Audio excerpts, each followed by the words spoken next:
Go live? Do you think we should? Yeah. What happens if we go live? Wait, they can't see. They can't see us. What do you mean they can't see us? Look. But don't forget that YouTube down there is about 20 seconds behind. G'day everyone, Viv here. I hope you're all keeping well. Welcome back to my first live stream in forever. Think we should? Yeah, so that screen's old, right? They're watching in, in the past. I've got a very special guest here tonight who's super excited. Let's minimize this for a moment. We'll stick the chat up over here because it's confusing. Welcome back to a special guest here stream in who's watching the stream over here. Oh, we're super prepared. Super prepared. Let's get the chat up. I hope everyone is well. For those who are just joining us, and let's minimize this for a moment. Don't know, my name is Viv. I run Knights of Dice. We're an Australian-based laser cut MDF manufacturer, and this is my daughter Charlotte. Who's watching the stream over here? I'm sure most people who are watching know who I am, but this is Charlotte. Charlotte, I hope everyone is well. They can't see you over there. You've got to get over here. This is Charlotte, my daughter. She's been in a few videos with me. My name is Viv. I run Knights of Dice. We're an Australian-based laser cut MDF manufacturer. She's like a digital, iPad junkie. Always on YouTube, and whenever the concept of or live stream or something comes up, she's like, oh, what happens if they say hi? My name is Viv. So Charlotte might be in and out. Laser cut MDF manufacturer. What are we doing tonight? Digital, iPad. Oh, I thought I ran over your foot. You scared me. Well, it's been a long time since I've done a live stream. For those people who are a little bit observant, she's like, oh, what happens if they say hi? The audio is doubling. Oh, hang on a second. Hang on. Thank you. Thank you. What are we doing tonight? My bad. Audio. Let's see how we go now. That should hopefully be better because there's some audio that's playing in my headset, which I don't have on, so I can't hear it. But you guys can. I should probably turn that off at some stage. That should be better. Let us know in the chat if the audio isn't better. Is it still double echo? We'll see. We'll see. They're 20 seconds behind, so we'll catch up. So she's super excited to be here on the stream. I've never been in a live stream before. No, she's been in a couple of videos before, haven't you? I'll put the camera. There's too many places to look, isn't there? Yeah. Over here is where we can see comments. And then you have to look there to see, like if we want to look at people, we got to look there, don't we? Yeah. If you want to see the comments, you see that. Oh, better now. Okay, cool. People are saying perfect. Better now. Awesome. If you guys want to see me, you have to look there. But if I want to see me, you have to look there. So I don't know what to look. So what are we going to do during these live streams? Well, I put up about, a year or so ago, maybe. I'm going to say a year. The whole concept of doing a fortnightly stream. And I think we did 3 of them. And then things just sort of fell off the bandwagon as I slowly crumbled down on the inside. But I'm super happy. Things are going real well. For those that followed along on my 30 Days of Necrons. I came up with this concept. Let me know if there should be some music playing. Let me know if that's too loud. I can't hear anything because I don't have my headset and stuff on. But I came up with this concept, a few months ago called One a Day, where, I just will do one small thing a day. And at that stage, I thought, I'll start with the Necrons. They've been hanging around. They're easy to paint. I'm just going to do like a quick dry brush and stuff on them. So the whole concept being, thanks, Charlotte. Are you coming back? What? The whole concept being just to do one a day sort of thing. Something small, something simple, just so I can feel like I'm achieving something, because quite often in my days, I don't know what I'm doing really. I float around in the studio for hours and hours and hours. And, specifically over the last sort of 6 weeks, 2 months, it's been really, really quiet. Normally, I'll ship out, 6 or 7 orders a day. But over the last 6 to 8 weeks, I've had weeks where I've had 3 orders in a week. And I still just, seem to be super busy. I don't know. Nothing feels like it's ever getting done or anything has been accomplished. And the renovations at the studio have stalled. I'm sure that'll pick up. Tristan's coming in. Tristan's coming in tomorrow to help sort out that concrete pad down the back. So, you know, the whole concept of the one a day was just to do something small and simple. And the Necrons worked out really well. I did skip one day. The articles are doing really well. We just put up day 15. Some of them are pretty mediocre. And, you know, when I look at other people's blogs and stuff like that, or articles that other people have put up. What's that, buddy? Vlogs. Yeah. Well, vlogs is, you know, we'll be having a look at Mel's vlog tonight. You know, obviously my articles are a little bit lackluster, but it's something. And so I'm feeling super pumped. So I thought I'm going to commit now to doing these fortnightly live streams. I would like to get them to a weekly frequency, but we'll see. Once a fortnight is manageable. Normally this munchkin here is asleep and in bed by this time. But it's holidays.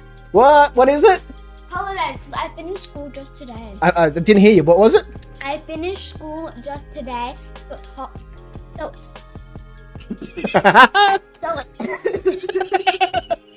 it's holidays. It is. It's school holidays. School holidays have just started. All the parents out there right now are sighing, but you know, we'll get through it. Be strong, be tough. You know, we'll survive. For the next 2 weeks, me and this munch going to begin having a whole bunch of fun. Yeah. I need water. Go get a drink. Maybe we'll paint some miniatures and certainly play some games together. The live streams are going to make a comeback, and you know, it's always amazing to sit down and be involved in a live stream. I put up an article today, day 15, which you can check out on the Knights of Dice Facebook page. There'll be a link there if you're on Facebook. If you're not, there'll be on our website, knightsofdice.com. You'll find the articles tab there. And I'm going to try and use this Discord situation. There'll be a link. What are you doing, you cracker? Unicorn horn. Yeah. There'll be a link somewhere to Discord. I don't know if it's in the comments or something. Maybe I'll see if I can find it and throw it up in the chat. I'm gonna try and use Discord. I'm not great at it. It is one of the things that I've got on my one a day projects. You know, painting a miniature a day, I've done that. Writing an article a day, I've done that. The next one is just doing a quick, simple vlog. No edits, just at the end of the day. I've got to fix up the streaming computer, but at the studio. At the end of the day, put it on, do a quick, you know, 5-minute vlog, do that for 30 days, and then Discord, posting and getting involved in Discord, you know, so I can use that. I'll be streaming for 2 hours. So we'll be on tonight for 2 hours. You are not being here for the whole night. All right, it's 9:15. Well, it's school holidays, you know, we'll see what happens. So I'm going to fish out the link for Discord and I'll chuck that up there in just a second. I'm going to jump into the chat real quick. It's not live anymore. We are still live. I've just paused that because when we play the video, they can hear the video playing because of how I've got OBS set up. What? They can. If we play that video on that side where the chat is, they'll be able to hear that. So I'll throw up the link to Discord in a minute. Let me go off and, you know, find that while we're jumping into the chat to say howdy to people. Can they hear us? Yes, they can hear us now. You're getting confused? Well, there's a lot of screens and things going on, right? So I'm gonna jump onto the Discord. I just gotta go find the invite so I can post it in chat. It's not a terribly active Discord. You know, like I said, I barely understand Discord. But I'm going to try, right? We'll get into the chat in just a second. I should have been prepared with this Discord link. I did have it somewhere, but, you know, Charlotte's confused by the multiple monitors. I'm confused by the multiple monitors. And I've lost the chat. It's in here. Let's just pause that real quick. In here. There. Oh, we're almost there, Charlotte. There it is, Discord. Copy that. Let's chuck it in the chat. All right, so can we get in there? Best energy. Kids who don't want to go to bed, although they're already overdue. Oh yeah, she's. All right, so there we go. Jump on the Discord if you want to get involved tonight. I'm going to be working on some Mordheim themed terrain. No, you're not going to be up all night. I'm going to be working on some Mordheim themed terrain. I'm catching up with my friend Ara Harwood from Mana Press next week. We're going to play some Mordheim. I haven't played in years and years and years. We'll probably use some of the Cities of Ilaria ruins for that game. Oh, you want to see yourself, do you? Yeah. Okay, we'll bring up OBS. I don't see myself every day, Dad. I'm like, What do you mean you don't get to see yourself every day? no, you can't literally see yourself every day. You're looking with your own two eyes, which aren't even on the other side. You're a cracker. All right, well, there you go. Are you happy now that you've seen yourself? Okay, so can I come back now to Discord? Okay, so if you want to join in on the Discord, I'm going to be working on some Mordheim themed terrain. We may, watch a video on YouTube and we'll do a little reaction or a review of that video. There's some things out there that I like to watch, and, sometimes in the past, during this session, excuse me, I put on something to watch. You guys get to see it, and, we can go through that together. So we might do some of that. But in the meantime, let's jump into the chat and see who's here. Excuse me. This cup of tea. There's only 9 people there. You don't have the cat. Oh, Oh, no. there's 10 now. Oh, it's getting better. We can patch that up. Carl Make Stuff is here in the chat. Let's go back. We're going to go back up. Here we go. Jason Berman is in. Jason's on the committee at the Axes and Owls Club. Says, how helpful. I had to make my own tea and type my own messages. Well, that's true. Charlotte was yelling out when I went to make my cup of tea. Can I type something in the chat, Dad? That one's mine. That one's yours. There it is. And Carl Makes Stuff says, sup, my dude. It was great to be on the stream with you, Carl, the other day. Although it was super early in the morning. What was it, 3:45 or, 3:15 or something like that? No, because you were fast asleep like you should have been. Thanks, man, for jumping in the chat. It's great to see you. Tasman P, thank you so much for joining us. There in the chat, Professor Carlstein says, I can see you. Good to see that the audio issues obviously been sorted out. Professor Kraftenstein is here. The dice bearers are in the building. Thanks for joining us, guys. I did. Ariel is here. Hache. Who else is here? Carl Make Stuff. Pulp Atelier. Hello, everyone. Need to grab a coffee too. Look forward to getting a glimpse into your workflow. We'll be starting from scratch. There is an E missing from the coffee, isn't it? Yeah, you're like a spelling, Nazi. Spelling bee. You're from the spelling bee. And what's that? Grendel NZ. It's 11 p.m. here in New Zealand. Kids have been in bed for 4 hours. I'll hang around with you for an hour or so. Thank you so much for tuning in. And Cal says it was a blast. It was great fun there on that stream. I had a great time. Like I said, I'm going to be working on some Mordheim stuff. There's a couple of images here in the chat. It is a big smiley face. There's a couple of messages here in the chat already. Up on Discord, so we'll keep an eye on that throughout the night, and we'll drop that in. Gotta remember how OBS stuff works, right? I know how it works. You know how OBS works? You do actually. You have OBS on your computer upstairs, don't you? But you haven't edited any of the videos. I haven't edited any. Because I have a channel, but maybe soon. We'll see. All right, let's open up some SketchUp and get things running along. That's me. You can't even see me. So normally when I'm in here in SketchUp, we'll get rid of Linda. She's the default model. She's my favorite. No. Oh, no. So I'm gonna just pop in a 100mm square here, just so we've got something for reference. It's a 10cm square, and this would just give me a starting point, somewhere to start from.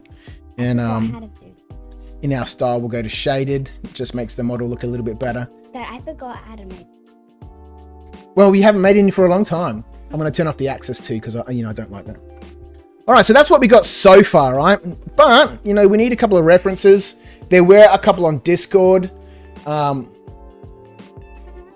Let's can I bring that up here? I wasn't prepared for it. Let's see if I can add in here a window.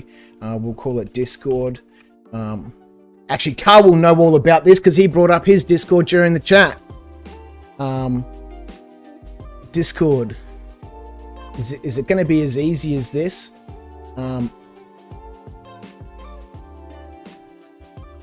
Yeah, Bonnie. Pulp Atelier. No, we said hi to Pulp Atelier earlier on. Okay, let's put that in there. We'll see if this works. Hopefully it works. Okay. They don't need to see you, darling. Oh! You're okay. Okay, have it back. Have it back. All right, I don't really want it. I'm not hungry.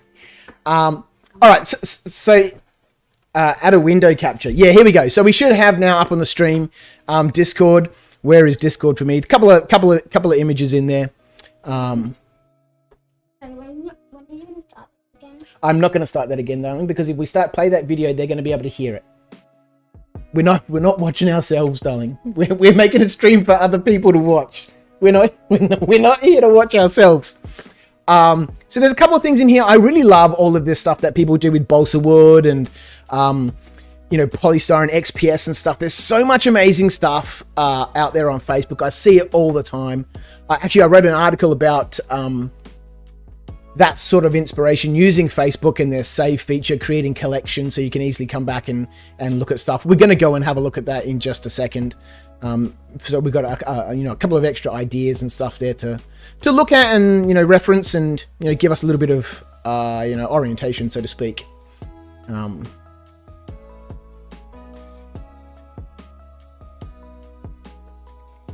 don't. How did that thing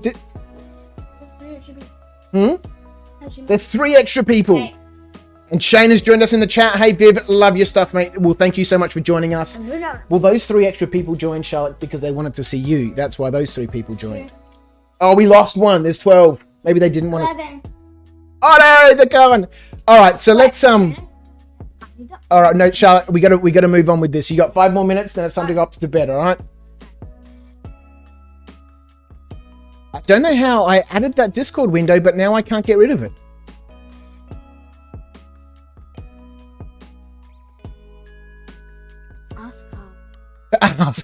Ask Carl. Well, Carl can tell me in chat, but he's not going to know where there it is in Discord. Okay, let's close that. We're on the wrong one. All right, let's get back into SketchUp. Let's get back into SketchUp and get on with some things. All right, sweetheart, it's time for you to say goodnight. Let's go back to our main window for a second. It's time for you to say goodnight. Upstairs, please. Jump into bed. Hey, you fuck me. All right. Thanks for joining us. Have a good sleep, sweetheart. Can you come up, Mandy? No, I can't come up. No, I'm doing my stream. Maybe when I finished. Upstairs. Right.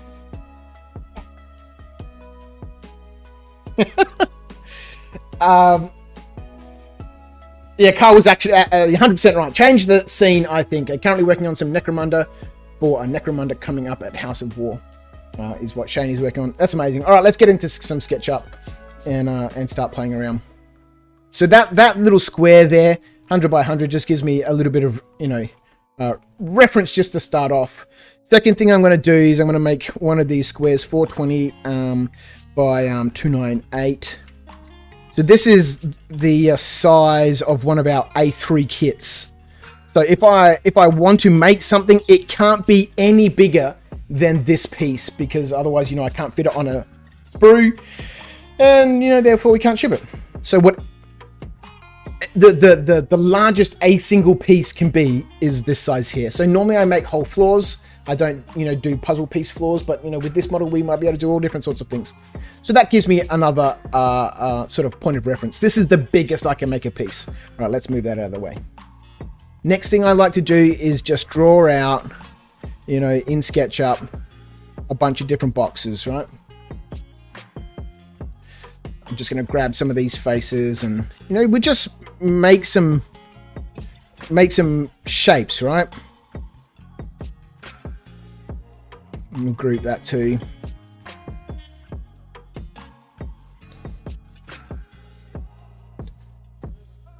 And all we're doing here, all we're looking for here is just volumes, shape, profiles, silhouettes, just to give us something that's, going to be interesting.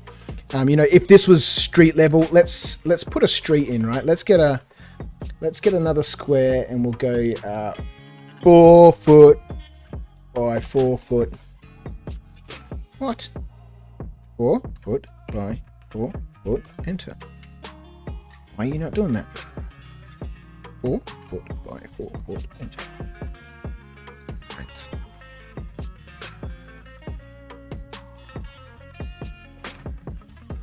So what out there have people been working on? I don't know why this isn't drawn out a square for me, but anyway. We'll figure that out later on. We'll take this down here.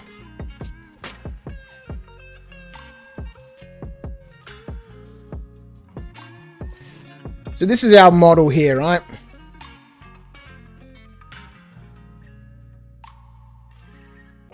At the moment, there's no sort of measurements or anything. It's just something for volume, for scale. You know, we're looking for, you know, odd shapes, and, you know, we don't want a building that's just going to be square, right? You know, we want it to have a little bit of interest. Obviously, with Mordheim, we want nooks and crannies and places for, you know, models to be, and to hide, and to, you know, be behind. So we want some sort of interesting shape. All right, there we go. I'm going to delete our floor. We don't really need that. So some sort of cool, interesting shape.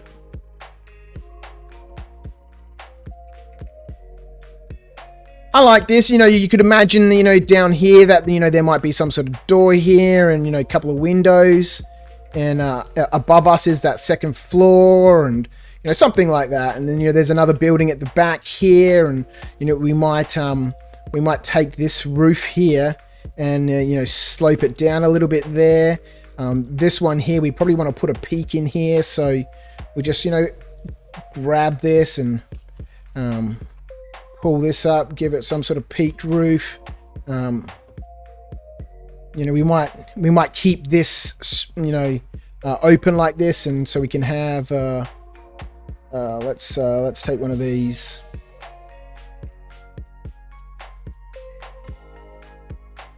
And put some walls or something in here, something like this. You know, we'll recess it back, give us a bit of detail. So something. We're just playing with shapes and playing with volumes, just to give ourselves somewhere to start.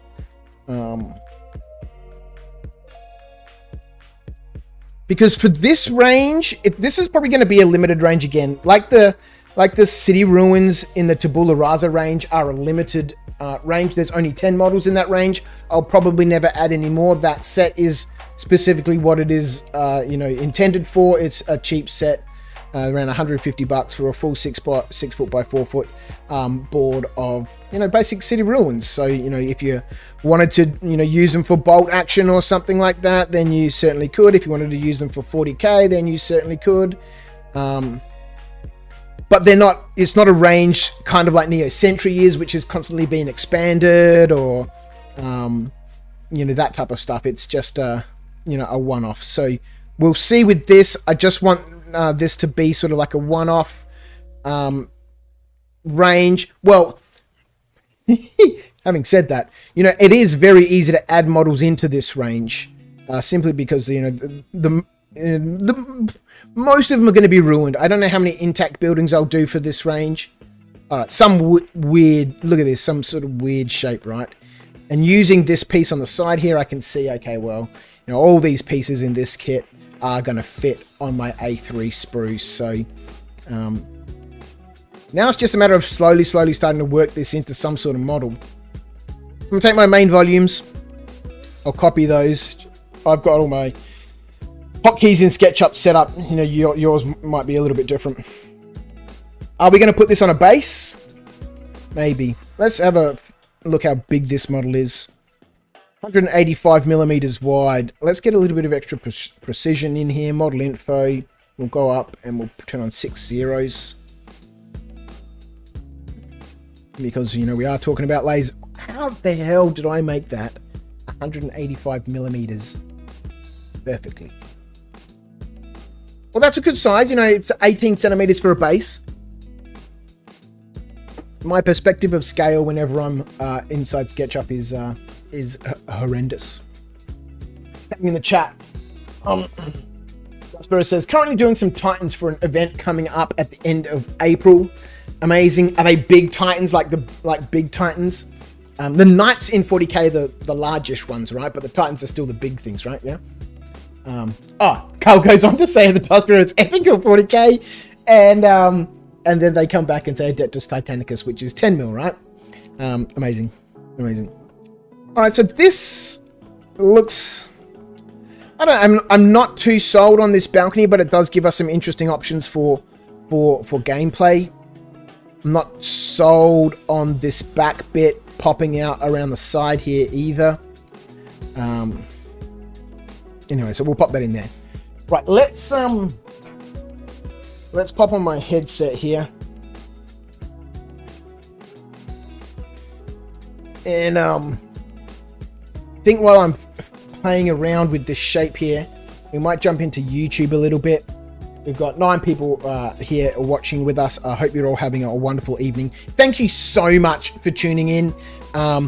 You know, I wouldn't be here if you guys weren't there watching. I wouldn't be here if people out there, you know, weren't supporting Knights of Dice. Thank you so much. I appreciate every single order that comes through. I gotta say thank you to the Americans out there. I can see my audio is clipping. Let me know if the audio is super loud. I can see it clipping in OBS. I can't see it clipping on the mixer up here, but let me know if the audio is no good. To some people in America who, you know, just buy a pack of, you know, bases from me, you know, some 25mm round MDF bases and a pack of 40mm bases, and it costs them $20 to have it shipped to the US.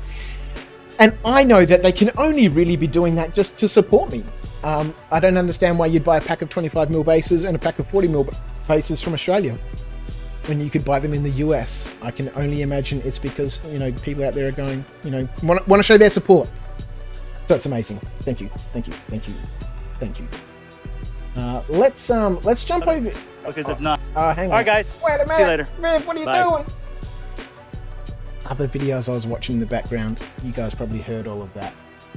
That's cool. So this range of models that, you know, we're playing around with at the moment,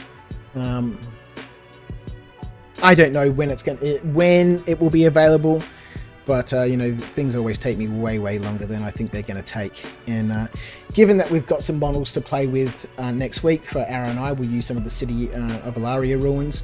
They'll work quite nicely. You know, put a whole bunch of, you know, risers, foundations to give a bit of verticality and stuff, and then these ruins, you know, being much more Tudor sort of style ruins. We'll, you know, at some stage, you know, we'll do something with them. So over on the old YouTube, one issue that I have now is I lose my chat, but we can drop in and out of chat every now and then. So I have been watching Mel's videos lately, and I'm sure most of you will know Mel Bowes, the terrain tutor. You know, the both of us have been around in this YouTube sphere forever.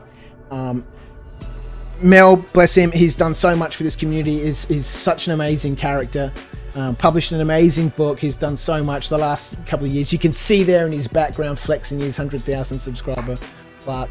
I remember giving Mel a shout out when he had 4,000 subscribers. I had 12,000 on my Rubbish In, Rubbish Out channel, and I gave Mel a shout out. I stalled out at about 15,000 because I'm super unreliable and a little bit flaky. And you know, Mel ground and you know, got his grind on, and you know, he's done an amazing job. He's coming back. Obviously, he's had a whole bunch of health issues and a whole bunch of personal issues, and it's great to see him climbing back on the horse. He's been doing this road to recovery, where he's posting 1 vlog a day, just to get into the habit of interacting with people, putting the camera on, and just, you know, saying howdy. You can all too often just end up in your own head and just convince yourself that, you know, it's all pointless and no one's fucking interested in what you're doing. You just pack up and go, right? That's all too easy to do. If you can just say, no, I'm just going to do something small. Doesn't matter what it is. It doesn't need to be perfect. I heard someone say today, perfection is procrastination in disguise. And it's so true. It's so true. So we're up to episode 4, day 4 with Mel. So I'm gonna watch that and pause it on and off, just you know, go through it and see what's there. Jump into the chat real quick. Raccoon military contractors. Look at this guy making terrain. Yeah, you know, it's you know, it shouldn't be happening, Ed. Thanks for joining us. Yeah, 10 mil ish. Also the same sale as Erin Nordica. I have been asked to do 10 mil terrain, but I'm not massively keen to do it. So, all right, let's jump into Mel's video. Let me know if the audio is going to be okay for you guys. And I'll keep working on this building in the background, and we'll watch Mel's video together, pausing on and off as he goes through things. Hey folks, Mel the Train Shooter back in the studio and back with day 4. Yes, slightly different angle. Yeah, and I may be looking more attractive and more healthy in this video, and there's a specific reason for that. I'll cover that shortly. Yeah, okay, what's happening today? Well, today's been one of those days where during the day, family commitments and basically just derailed my day, and you know, I had to focus on other things, and I was quite frustrated. But this evening, kids are at cadets. I've got 3-4 hours clear, so I've come into the studio now. And with coming into the studio, I decided I'm not going to film on my normal cameras. I'm going to do it off my mobile. I'm just giving it a... I love Mel's little studio. One of the biggest issues that I have at Knights of Dice is simply the sheer scale of the building that I have. Sheer opulence. At one stage, it was just sheer opulence. And now, you know, I've just got such this big space that, you know, it's easy to fill up with crap, right? And given that I'm only one person, there is a thing as too much space, and that's my problem at the moment. I need to go through, I need to cull a lot of stuff. I need to reorganize my spaces.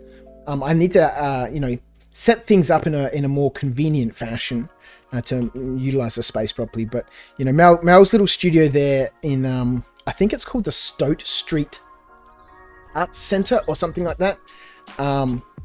It looks like a wonderful little place. Go of rough shooting. And maybe one day I'll have one of those silver plaques to put on my wall.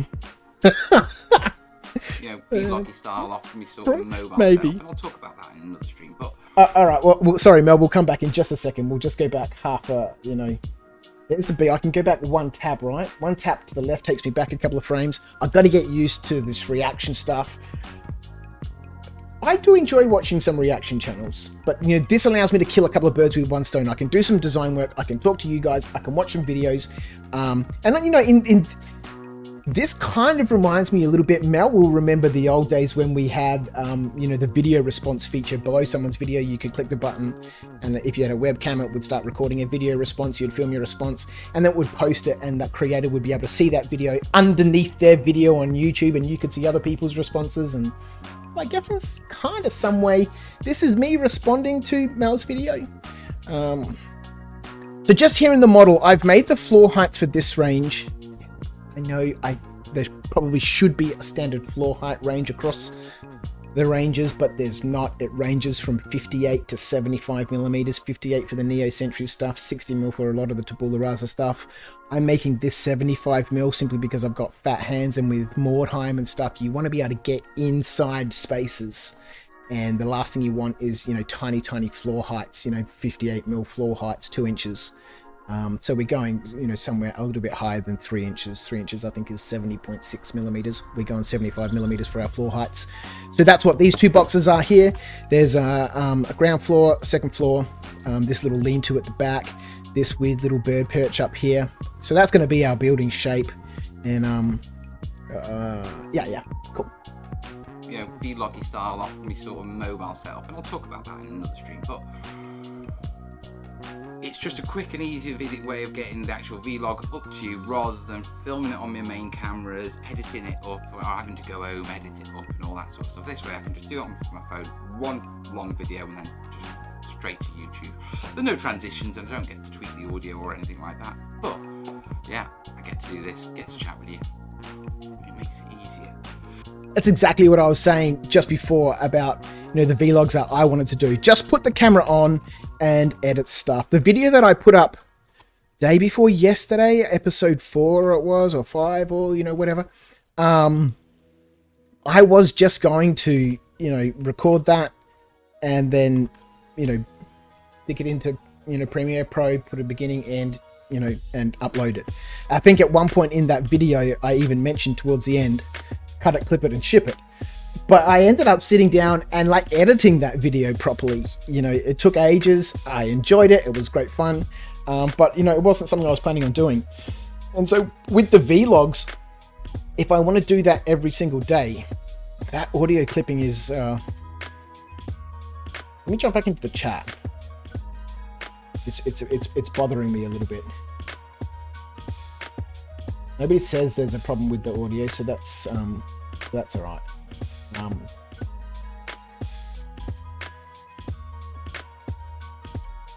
I'll lose my train of thought now. Anyway, let's get back to Bill's video. Yeah, I get to do this. Get to chat. Oh yeah, that's right, about editing videos. So the vlogs, just very simple. Put the camera on, like streaming basically.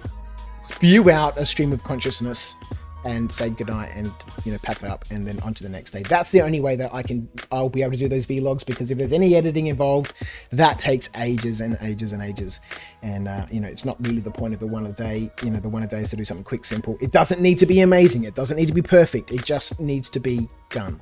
And, you know, some of the articles I put up were very, very simple. Some of the paint jobs I did on the Necrons were way more rushed than some of the others. It doesn't matter. Just one a day and you'll be fine. So. Yeah. It makes it easier. Now, just a couple of things, because I want to talk terrain in this one. Yeah, I've got some terrain talk to do. Well, big brain's been thinking. What have you been thinking about, Mel? Tell us. Tell us. Right. A couple of things that occurred yesterday while I was working on the MDF things, and a few questions. Thank you and all that, and the comment. Thank you. Yeah, plenty. I've got loads of bullet points for the article, but while I was doing it, my mind was just racing over ideas for this. Yeah, and loads of ideas. And that was kind of good, because they were coming out, you know, and I found myself jumping on Google Images and checking out Burmese temples and stuff like that. And I realised that, unrestrained from all the complexities of producing my old sort of content, yeah, it's not just the passion that's come back, it's the creativity as well. Yeah, so, you know, my mind, whoa, oh, you could do this, you could do this, you could do this, you could do this. And that's a really positive thing, guys. Genuinely, that's a really good thing. Yeah, it's for me and for it. It's also a big problem. It's a huge problem for me. You know, I have so many ideas that just, you know, so I think about them so quickly that it's impossible to make notes or plan them out, because, you know, the thoughts are moving from one thing to the next so quickly, where I'm building this, you know, intricate and immaculate web of things that all connect together. If I write this article and then I do this, I can reference that in here. But, you know, if I do, and, you know, all of these connection points all happen together. That's one of my biggest issues with, you know, ideas. It is wonderful to have those, but I struggle a great deal with, you know, actually picking one of those, focusing on it, and, you know, seeing it through to completion, which again is another reason why the one a day project is you know, concept I'm hoping is going to work for me, because it takes something simple into a single activity once a day over a 30-day period. So I'm doing something simple but consistently for 30 days to build that habit, to grow that you know, that reflex muscle, I suppose. Thing, guys, genuinely, that's a really good thing. Yeah, it's for me and for this and where we're going. Yeah, it shows that the old Mel's still there. Yeah, it was just all the extra stresses of the things that go with the channel that were sort of keeping it down, and now we've sort of freed those constraints. It's all coming out. And day 4, I mean, this is 30 days, you know what I mean, to see if we can reconnect, and everyone's saying there's a massive change in me. Now, as part of that, I had loads of ideas, and I could do this and I could do this, and it sort of highlighted one of the little problems that I don't want to go into too much, because I don't want these vlogs just to be about me, and these are what my struggles. I want them, yeah, but I don't want to sort of just ignore it. One of my sort of issues is I think I promise too much, you know, and I put myself in a position where I've overcommitted, and that, you know, and then I either get stressed out trying to keep that commitment or let people down, when it's all because I've overcommitted and excited, and I haven't actually been hold back what, you know, being reasonable. And this is something that's plagued me, actually, not just with getting back on the channel, but through the channel, you know, with commissions and all sorts of things. You know, being realistic about deadlines and stuff like that. Yeah? And so I'm being very conscious that while we're doing this rehab thing, that, okay, that's clearly something, an issue in the past that consistently caused problems. Yeah? And so let's just bear that in mind, and every time I go, no, don't promise too much. You know what I mean? And just be aware of that. And if we're going to put this back on the path, let's not put it back on the path to where I was doing the channel but struggling and that sort of stuff. Let's sort it. You know what I mean? So, really positive that creativity is coming back, but at the same time, realised I need to sort of hold back and not get carried away. My passion for terrain. Yeah, totally. And I think that's what I was just like, trying to get to before, about, not getting carried away, just trying to, do one small thing at a time. Something weird has happened to this model. This floor is no longer square. I don't know what has happened to it. We're still very much at that stage where we're pushing and pulling things around. I did change the profile a little bit because I wasn't happy. If we come back, let's put a peaked roof back on this. We'll just take that one and that one, no, that one, and we'll pull them down and give us a peaked roof. I didn't like the peaked roof up here. It was a single floor, 75 mil or thereabouts with the peaked roof. It just looked a little strange to me. But by bringing these windows down, the geometry of this building, the internals, I don't know, they're not going to make sense. It doesn't need to make sense. It just needs to look cool and it needs to be functional from a gameplay perspective. It's not an architectural model. It doesn't need to be representative of reality. It just needs to look cool and function really well in gameplay. And so to do that, I've just dragged, the window down a little bit to cut across part of the front of the facade. It just gives it a little bit more visual interest, and I think it looks way, way better. Yeah, reining the passion back in. I'm just going to jump into the chat, just see if there's anything happening there at the moment.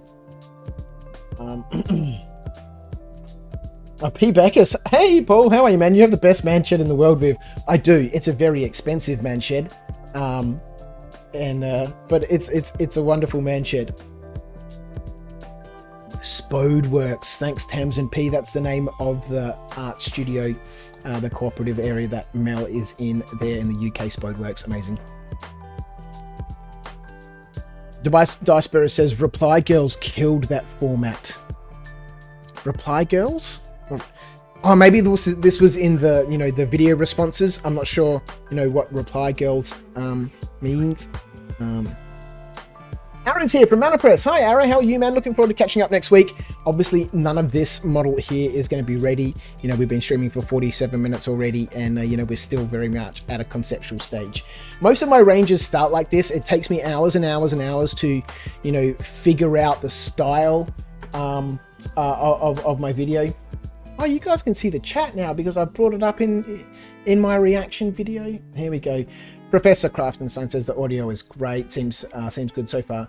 Awesome. Jason Berman says they say that it takes 30 days to build a new habit. Maybe you're interested. Well, there we go. Amazing. And Aris says your ideas almost need to be ordered in a progression. This is so totally you, Ara. In a progression, like a flowchart, from one step to the next to completion. Well, I do have that. That is what Scott used to use. So at the studio, we use Trello for all of our task management and project management.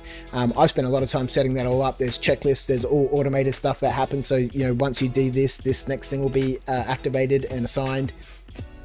But I don't use that. Fucking why would I use that? No, I made that for other people to use. Me, I get to do whatever the fuck I want. And so consequently, I never know what I'm doing and, always feel shit about it. So, yes, maybe I should actually, and Scott is always telling me, put it in Trello, man. Follow the process, follow the pipeline. Maybe I should. The Dice Bearer says a streamer called Day9 has this concept called 30-day projects, where his community would all pledge something that they want to achieve in 30 days and collectively encourage each other to reach their goals. I do love that. I see a lot of that happening.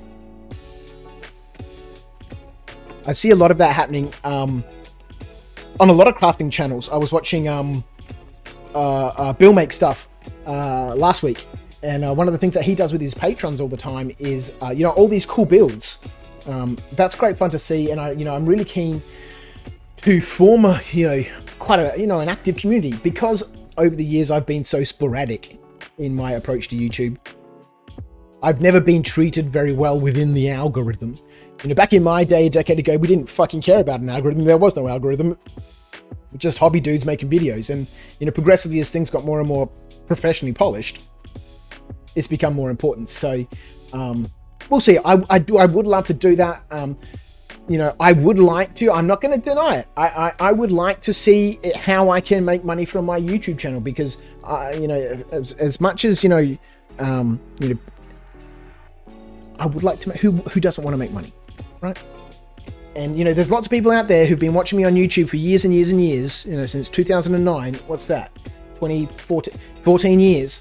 That I'm sure would love to support me and might not necessarily want to buy my product, but might join my Patreon to get some sort of fucking benefit. I don't know. Anyway, who knows?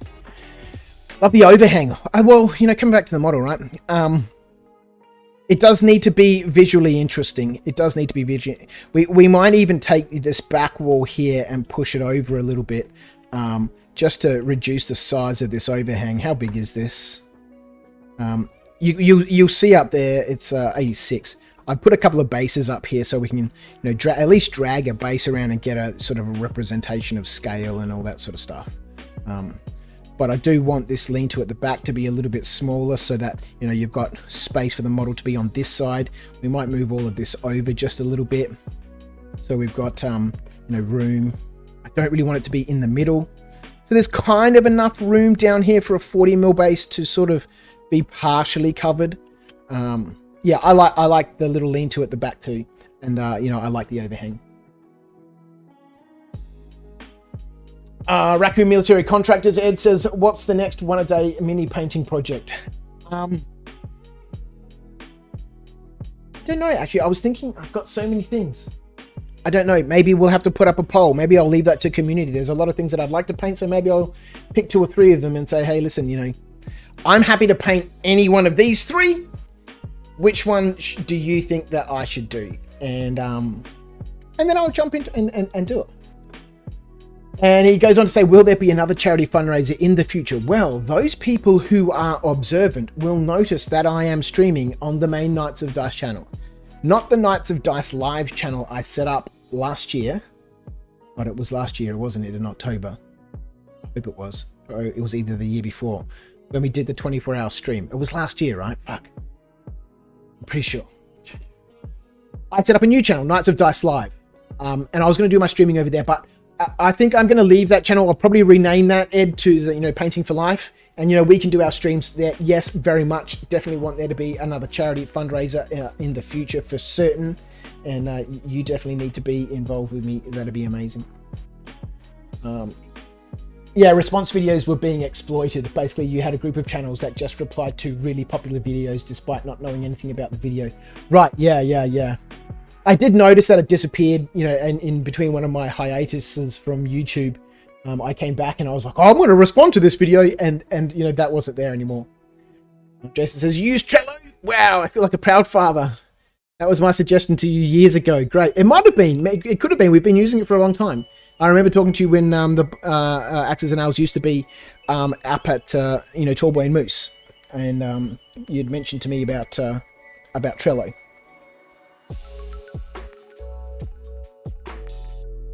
So obviously we can see here that we've got some weirdness happening. We obviously started off with some blocks. We extruded each of the faces of those blocks and made ourselves some 3mm walls. This box, which is sitting on top of this other box, is somehow going to have to be connected into it, for it to be able to work properly. In the meantime, I'm just going to do the same thing. I'm going to copy each of these walls. I'll paste it back in place and push it in 3mm, and that gives me the wall. And we'll do that with all of the walls. And then we can get rid of the main box, that chassis that we started with, and we'll be able to see the inside of the model. Whoops, what happened then? See the inside of the model, which will help dictate how the model's going to go together, and you know what other changes and stuff we need to make, and blah blah blah, and all that sort of stuff. Like I said, you know, the model isn't going to have a functional interior. It is essentially going to be a ruin. So I'm not really too fussed if the floors in there make sense, or if there's staircases in there that wouldn't be there. These are going to be functional models. All right, so let's get back into the video. One thing that might be worth experimenting, says Jason, with is shooting for 1 a day, but be strict with limiting your time spent, i.e. 1 hour a day. Yeah, for sure. And that's something that I think is important, because again, the whole concept being to just do something.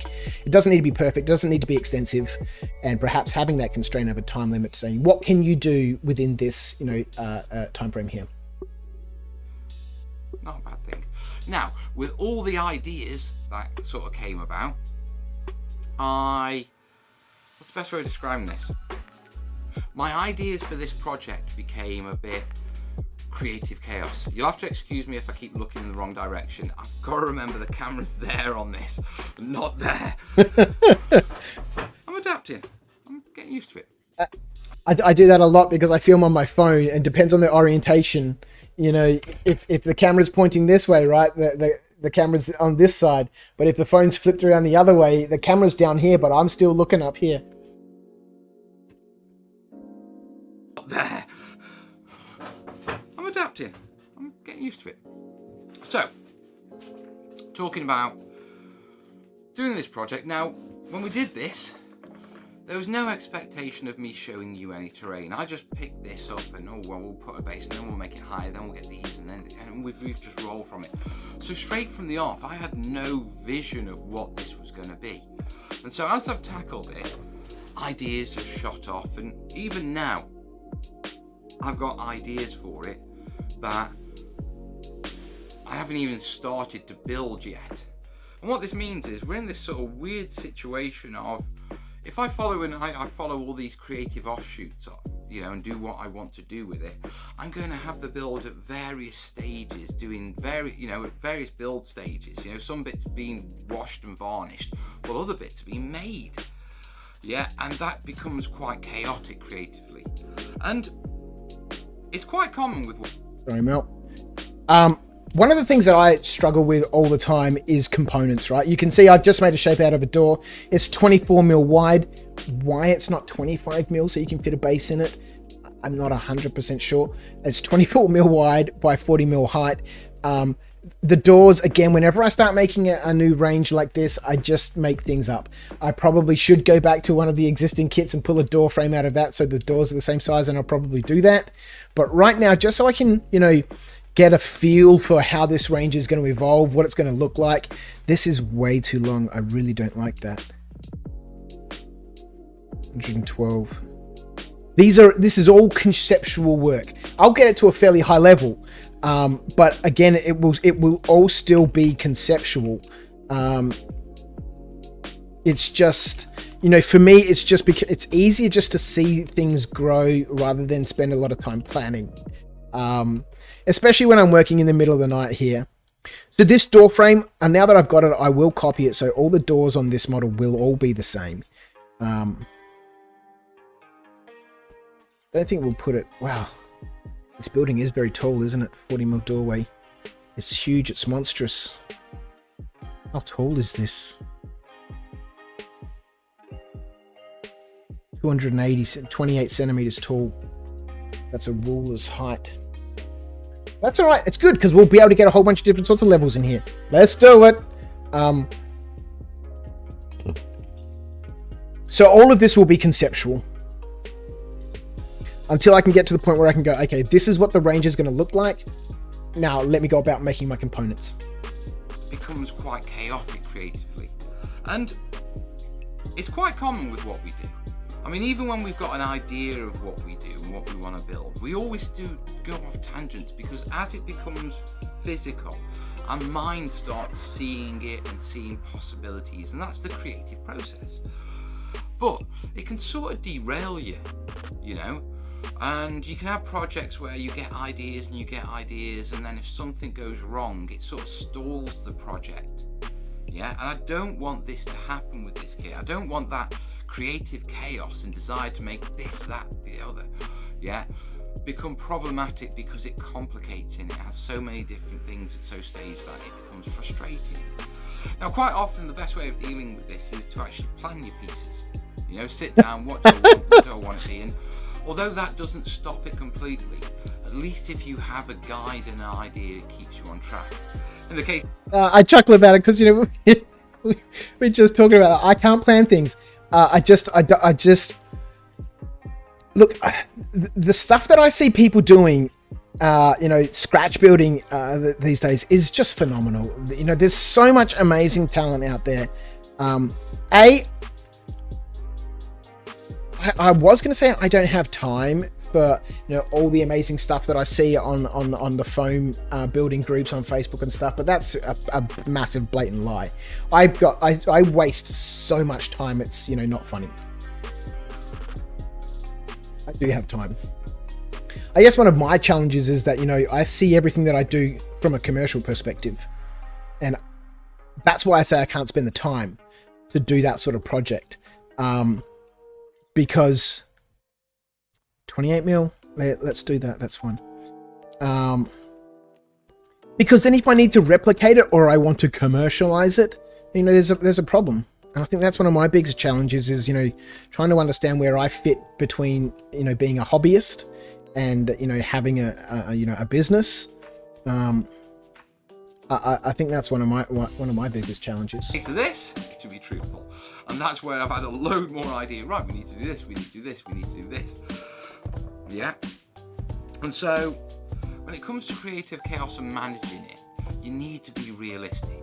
And so, either you need to approach it and sort of approach it from the way of, right, this is my plan, this is what I want to build, and just go through a proper planning process. Yeah, and I talk about that heavily in the book, you know, all the way through concept design, you know, play testing, all that sort of stuff. You know, making bits out, you know, making mock-ups out of corrugated cardboard and hot glue to test if it works functionally and all that sort of stuff. So this is exactly what we're doing right now. You know, we're just conceptualizing, we're playing with shapes, and, you know, instead of gluing hot, you know, bits of, you know, cardboard together, you know, I'm playing around in Sketchup, pushing and pulling, modifying walls, you know, changing the position of things, you know, looking at the overall composition and the structure. And, you know, like this little window box was kind of needed on this corner to help break up, you know, the weight that this, you know, big behemoth has on the building. We needed something on the other side here to help balance that. You know, this box up here is, you know, almost as big as the main building at, you know, at the bottom. So we need stuff on this side of the building to, you know, counteract that. I'm going to put another door down here. Let's stick another door in there. But yes, these models will take time, so, you know, we'll see how much of this sort of stuff we actually go through on the design nights.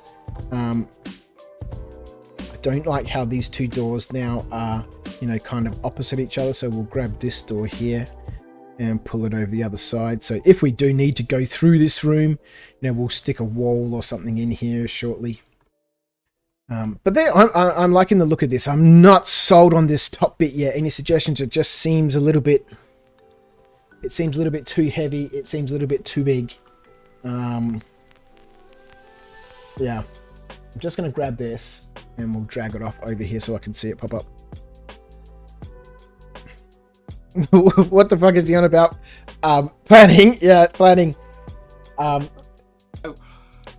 There are ways that you can sort of, all right, not kill the creative process, but constrict it so that, you know, our little muses don't take us off in directions and derail projects, which, let's be honest, yeah, as wargamers and terrain makers, I can guarantee everyone's got a couple of pieces on their shelves that are half finished because, you know, they went a different way and you're not quite, you know what I mean? Yeah, and so it's not about, planning doesn't kill the process, it constricts it and allows you to, what you call it, allows you to think about the creative things that you'd like to do a lot more before you're actually building the piece, which actually sort of narrows down the chance of things coming up while you're building the piece. Oh, I could do this, yeah. And so that's one way. But let's say you have planned, or let's say you've got a plan, but you get like me and you get a piece like this, and you get to a stage where you're going to have 3-4 different elements, all completely at different stages, and not quite sure. With some elements, yeah, don't even know how I'm going to do that, and other elements of, yeah, I know how I'm going to finish. Yeah. When you get to that stage, you've got to stop yourself. Yeah, because you will make it so convoluted that even if you complete the project, it'll be frustrating because you're swapping between so many different things. So depends on who you are. So to show you how I'm tackling this challenge with myself, I'm going to talk about my ideas for this kit, okay, and then how I'm actually challenging, how I'm going to deal with the creative chaos that all these ideas have come up and complicate the build. So I just need to, we're going to have a mess around, not done this before, so I'm going to just switch the camera around and just angle it so you can see this and I can keep talking to you. So we bring this up, it's on my gimbal, quite posh that, see? Fucking gimbals. The studio. I hate my gimbal at the studio. I've used it all of twice and it's a massive pain in the ass. You know, I was using for a little while after the gimbal a piece of PVC plumbing with a camera duct taped to it because it was better and easier than the bloody $300 gimbal I bought. Now I went to Officeworks and bought some selfie sticks, so you know I can you know, this is what you see me walking around with in the videos. I like this. Gimbals, man. Oh, it just drives me nuts. Let's jump back into the chat for a little bit, because I'm still not sold. You'll have to tune in next time if you want to see any actual detail work on this model. This is just, it's just, there's something about it. It just doesn't look good. It doesn't feel right. Is it too big? Is it too tall? I don't know. Maybe I'm just overthinking things. Maybe there's something missing here at the front. Oh, you know what's missing? You know what's missing? Let's just draw a rectangle out. We can modify this as we go. Maybe this is what is missing.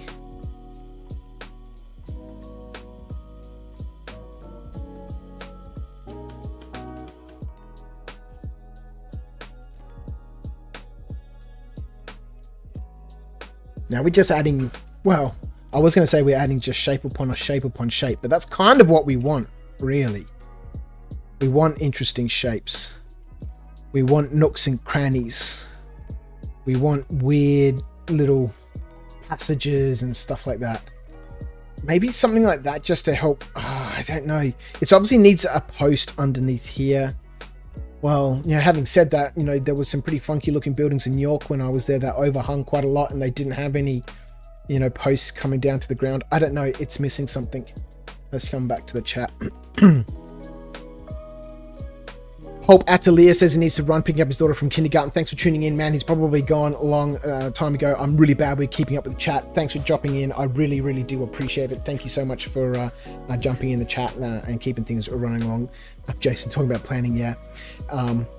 Raccoon Military Contractors, Ed says, yes, some of us plan. I know, it's nuts. I've seen a lot of Ed's planning. He sends me a lot of pictures of stuff saying, you know, Viv, I'm doing this for the table and thinking about this, I'm thinking about that. And you know, it's certainly not a bad thing. Cut Crafty, welcome to the chat. Thanks so much for joining us. Give it a salt box roof. What is a salt box roof? Jump on the Discord. There's a you know, a link. Have I closed the link again? Can we still get the link? Is there a link to the Discord? We'll chuck it back up in there because that's probably the easiest place for you to you know, give me some pictures or something, or jump onto the KOD community group if you use Facebook. Chuck whatever a salt box. Hang on, I could just search it, right? We could just search it. Let's bring this over here. You guys can tune in with me while we search for salt box roof.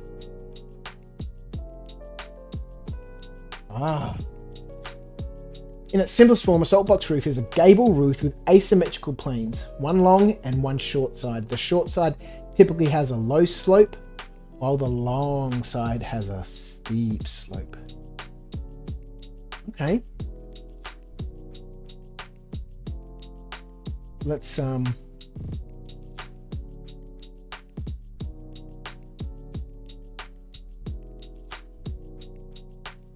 do this. Let's grab this. We'll bring this down 20.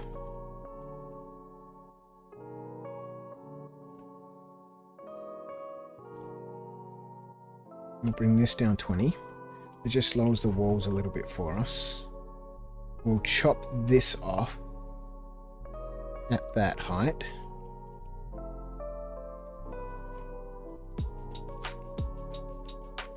Salt box.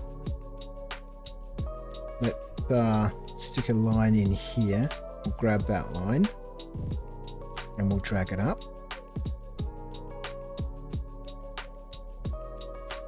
There, we'll get rid of that back wall. I do like this. I think there's still a problem with the volumes though.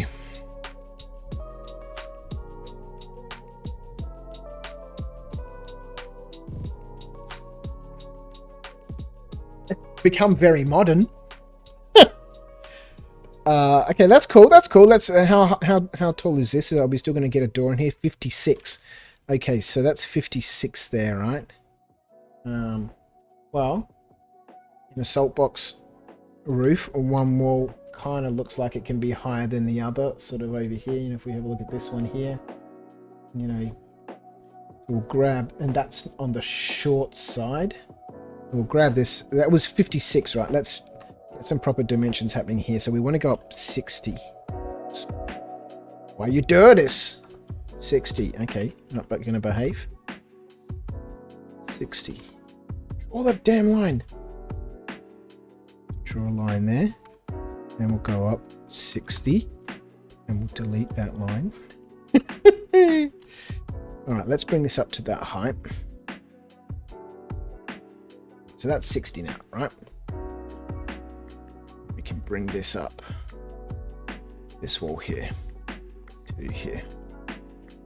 Let's do that. Let's roll with this. We'll see what happens. We'll see what happens. Like I've said a few times now, it's going to take us a little bit of time to find where we're going with this. Right.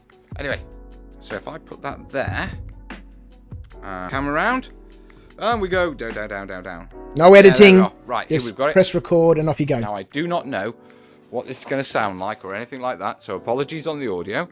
Yeah, so here's our piece. Okay, now first off, yeah, it's all dried. It's looking good. Temple dogs. Okay.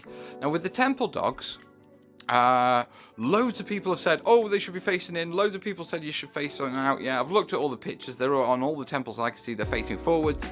So in this situation, since there's no clear answer, dead simple. I'm just going to go with rule of cool. Yeah, take a leaf out of Warzan's book.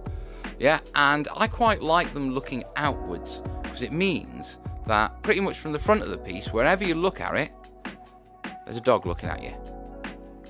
This is another thing that, you know, applies to this range that I'm working on. It doesn't need to be, you know, accurate. It needs to be functional, it needs to be playable, and it needs to look cool.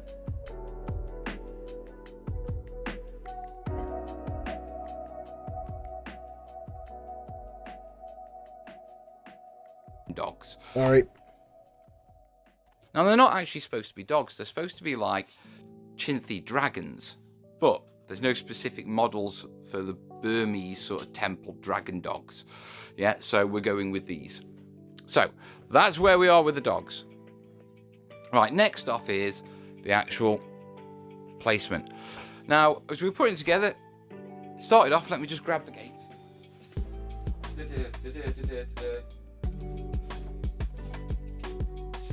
And when we started off like this, and we got all these barriers around, and we decided, you know, oh, there's not much playable space. Let's take them off. Okay, and that's opened up all this playable space. Sorry, I just want to go back couple of frames. There's just one thing. If you're thinking about designing kits, let's just full screen this for a minute. To do that, we need to come... I can't do it right now. The screens and stuff a lot. If you're designing your own kits and you want to put fences or stuff in, you can see here, this kit's from Sarissa Precision. You can see down the bottom here, you've got the little lugs that will go into the board. You can see Mel's filled them in here because he's repositioning this wall. The bottom rail actually sits on the floor of the terrain. It gives you lots of connection points rather than what you would normally see, or what you would see, you know, posts put into the ground and then your rails put on, and, you know, big gap underneath. That means you've got a very weak connection point. you'll see when I get to doing the walls on this model, next time or whenever. That brings up another thing with these streams. Am I going to keep working on these models outside of this? Because I had been working on some of the City of Ilaria models, some of the city walls in the previous episode of Design Night. So I don't know if I'll just keep these models to Design Night or if I'll work on them outside of it. I'm not really 100% sure. Got all these barriers around, and we decided, oh, there's not much playable space. Let's take them off. Okay, and that's opened up all this playable space. They actually stuck on, have they? I didn't mean them to stick on. There you go. Yeah, all that playable space. But it occurred to me that it's too open now. Yeah, so how am I going to deal with this? Well, if I put my budder in, yeah, that sort of clamps it, restricts the space a bit. But what I could do is I could use these barriers, and I could put a barrier sort of behind here or some sort of fascia and make these into a back piece there, which would close it up, okay, and sort of restrict it. But to do that, that means I'm taking this piece back to the building stage. So if I do that, then all of a sudden, yeah, it's more open, but it isn't, if you know what I mean. Sorry, what? I do like the base that Mel has this, or the base of this model. You can see how it's it's risen up the little pagoda, the little temple, so it's above the ground. And that's one of the things that I really need to make sure that I'm keeping in mind here in these models, is that we have lots of different elevations, because the game looks amazing like that. I'm not sure how it plays like that. I haven't played Mordheim for years and years and years, but when I was younger and we used to play, you'd have stuff all over the place. Some of the recent stuff that I see from Necromunda seems to be just those corridor sorts of things that I'd made before for Zone Mortalis, which I don't completely understand what that is either. It doesn't seem to have, they've moved away from that gangplank and walkway refineries. Have they moved away from that in the late 90s? I'm not 100% sure. What the hell are you talking about? It's open, we've opened it up, but just by simply closing off that back bit, what we're doing is we're just restricting it a bit. So instead of troops standing in the middle and being able to shoot all round, yeah, we block that back bit off, and it's sort of not omnidirectional, if you know what I mean. So, but to do that, and that's what I want to do, but to do that... Sorry, Mel, we'll jump back into the chat for a second. Maybe the overhang needs some support struts. Yeah, maybe. I think, once we start adding some detail into it, we'll just stick on here, just, it's obviously not going to be like this, but... once we start getting some of this sort of stuff up underneath here, we need to, yeah. There's a lot we need to do here,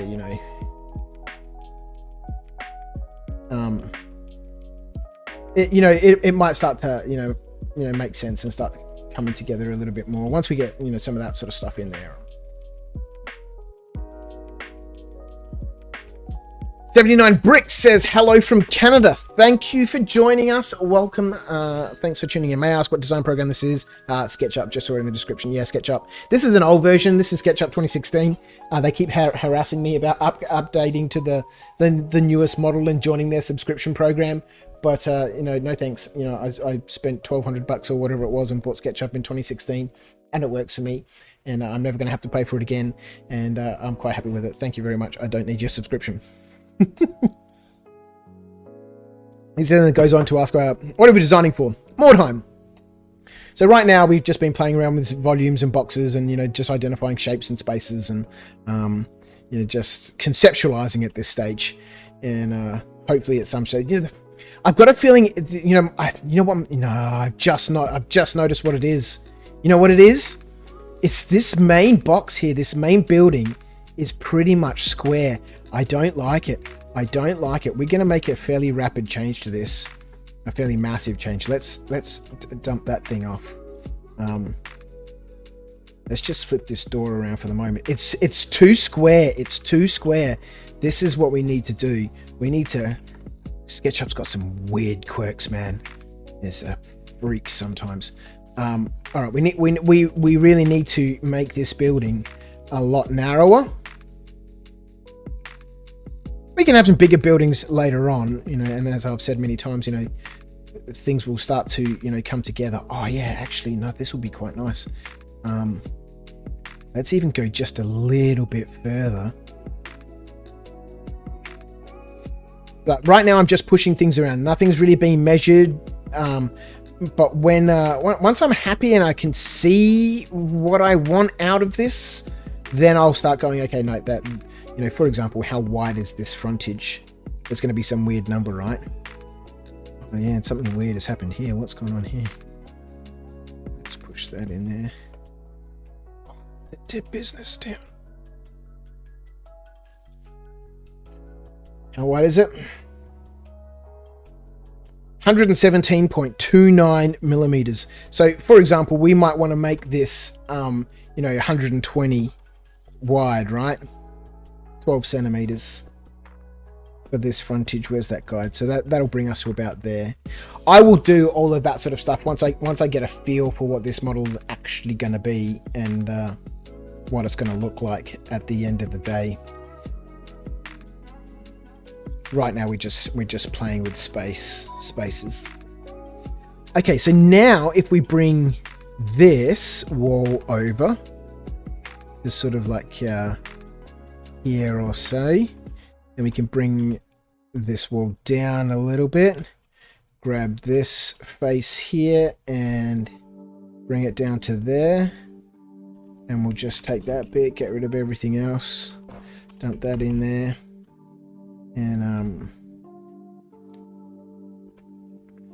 so I am, if you just joined us or stumbled across us, I am designing for laser cutting, not 3D printing. But I would assume if you're here on the Knights of Dice channel, you already knew that.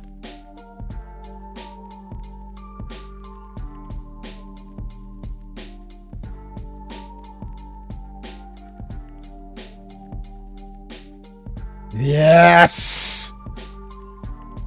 That's better. That's much better.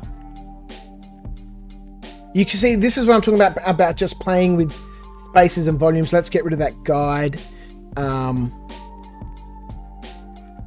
There's going to be enough room up here kind of for a 25mm base. Let's get that on the ground here.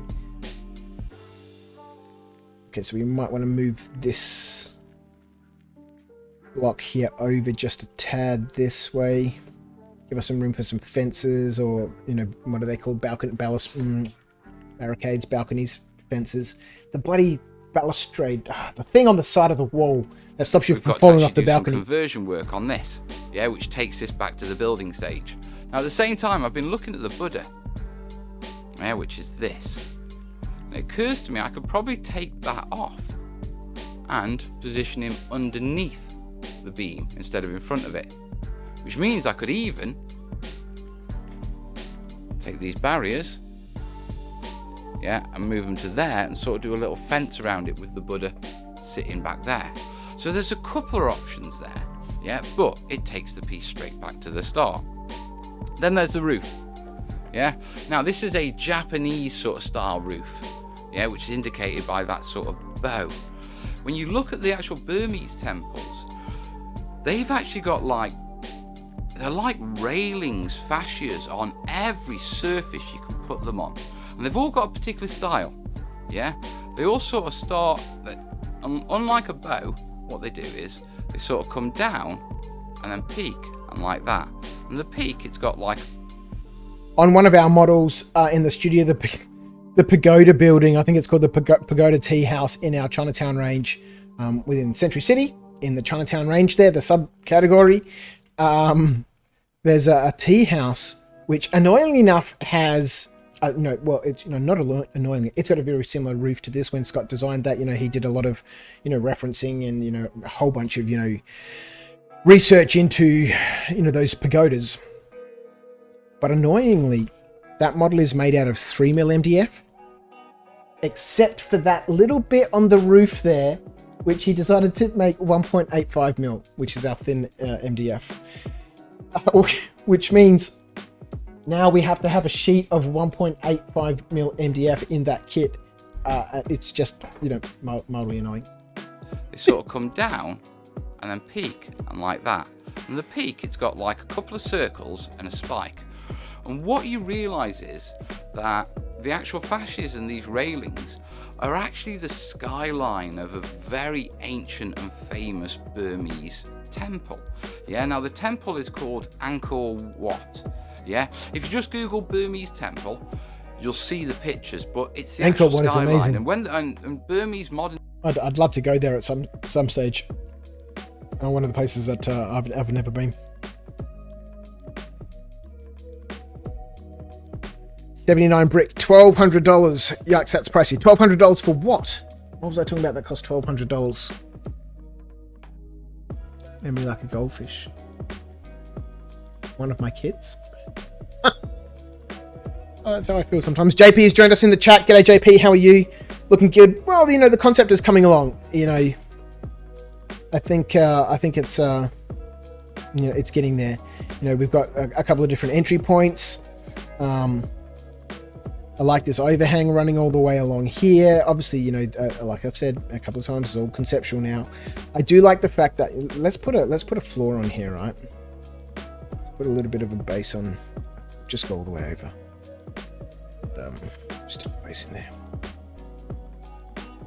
I do like how on the inside we've got like this this space. So when we do our levels and we ruin this, there'll be lots of little areas to move around and B levels, Jerry.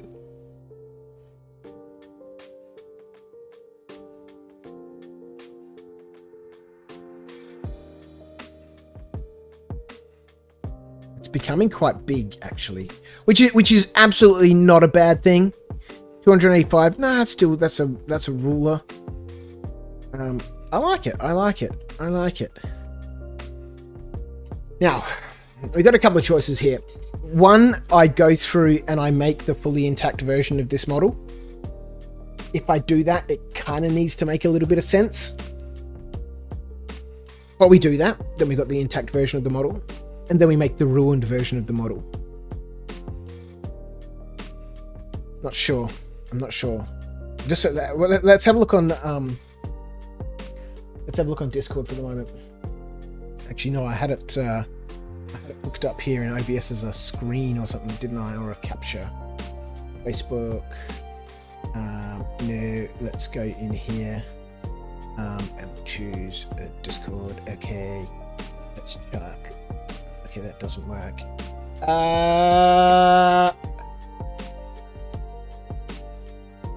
Well, we're trying to set up things on the fly.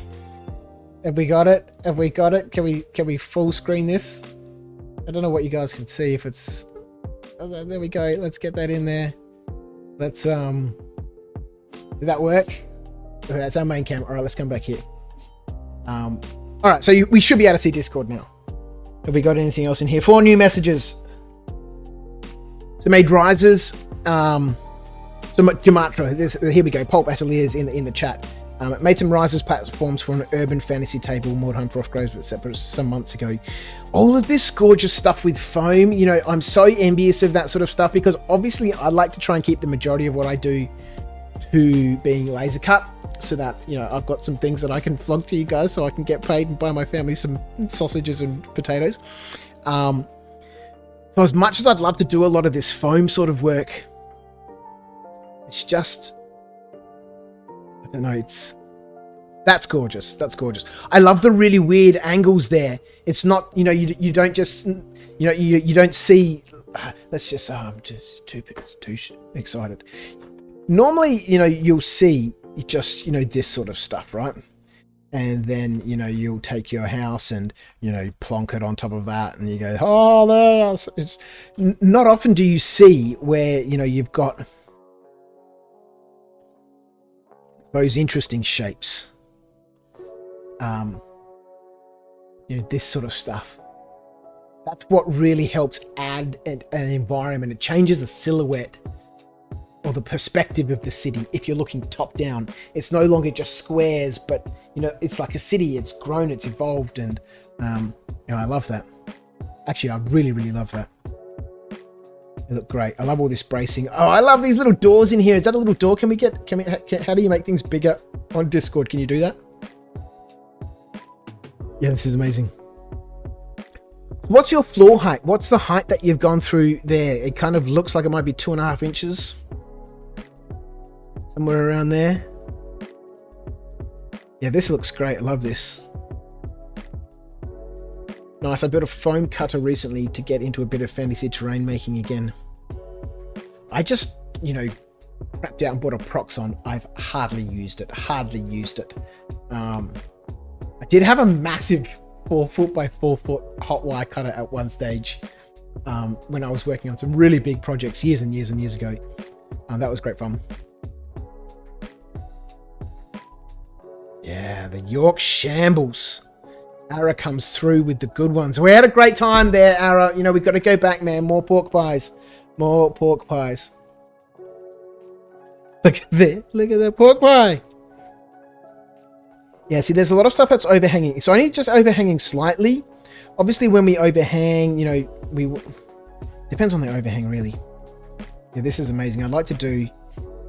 Yeah, there's like this one here. Let's come back in here just real quick. Again, you know, just conceptualizing stuff.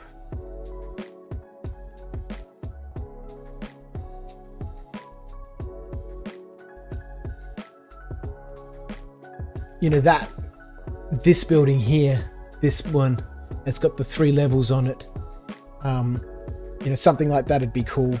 And then obviously, you know, you've got your... Well, let's come back to that reference. Yeah, it's got the peak there, so you know, we can split this down the middle here. I grab that and just push this up and give the model a bit of a peaked roof. I'd love to do one like that, and again, all of them one-off. The city of Ilaria is very mathematical in how it was developed. I started off with a single brick, so everything in that range is based off of the size of that brick.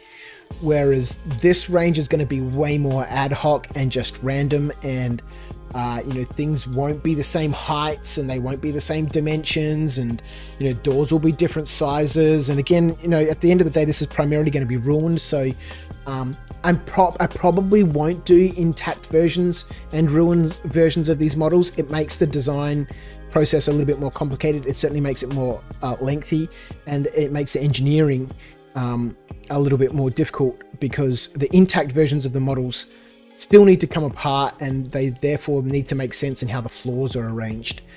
Whereas if I'm just going to do ruined models, then it doesn't really matter if the model doesn't make sense, because most of it's not going to be there. It's going to be ladders and, you know, half stairways and bits of floor jutting out, and, you know, spaces and shapes and you know, that sort of stuff. So I'll probably just stick with doing the ruins, and yeah, like all these cool little angles and stuff. But this is, you know, this is the Mordheim vibe that we're going for. You know, that fairly stereotypical, you know, Tudor type aesthetic.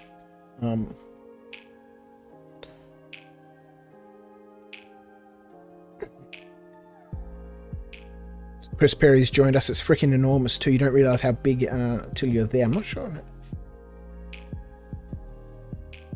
Yeah, right. Okay, yeah, the temple that Mel was talking about. Sorry, Mel, we will get back to your project in a minute. I do love that little temple, and every time I see... Whoa! Every time I see someone else's laser cut model, I'm like, oh, I should have one of those. And I'm like, no, I don't need one of those. You know, that guy's got one already. You know, I don't need to do that.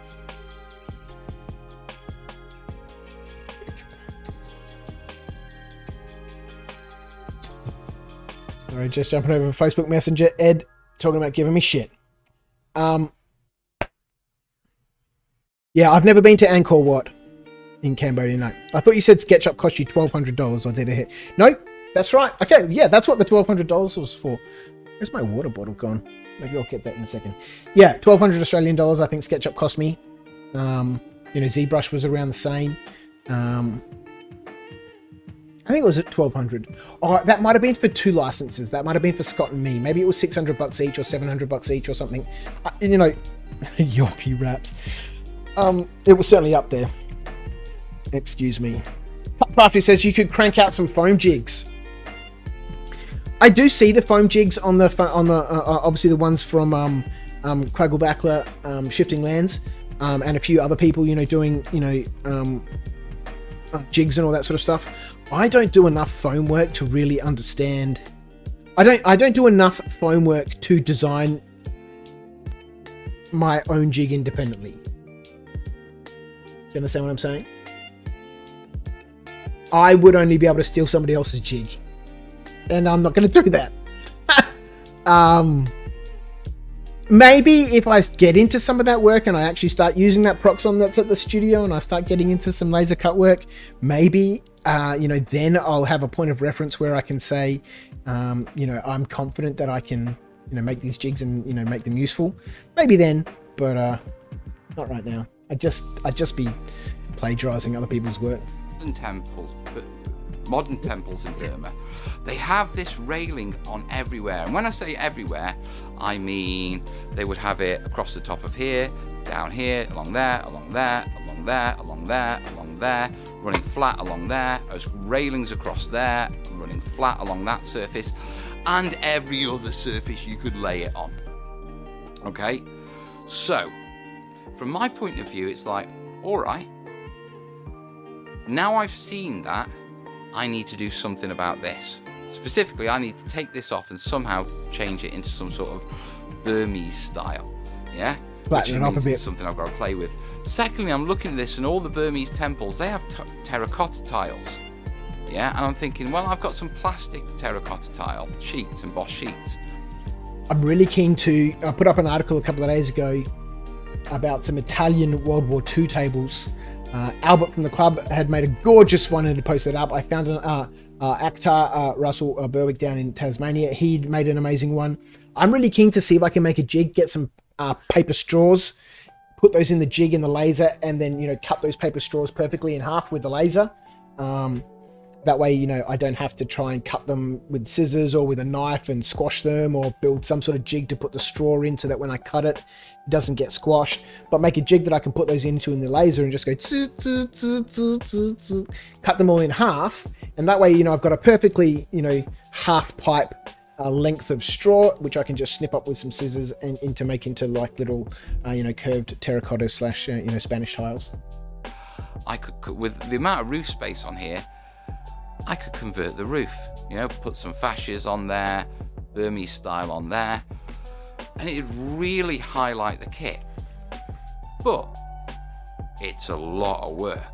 It's conversion work going straight back to the start.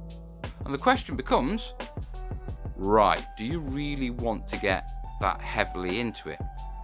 And so, just quickly to switch, yeah, come back, hello, that's a bit close. There you go. So to quickly, oh yeah, back there, I'm getting there. So the situation becomes that with the roof, there's so much work on it that if I started that at the same time as I was painting and doing everything else, everything's going to be convoluted. So what I'm going to do is I'm just going to take the roof and do nothing with it. I'm just going to put it completely to the side. Yeah, because I can then concentrate on just doing this bit.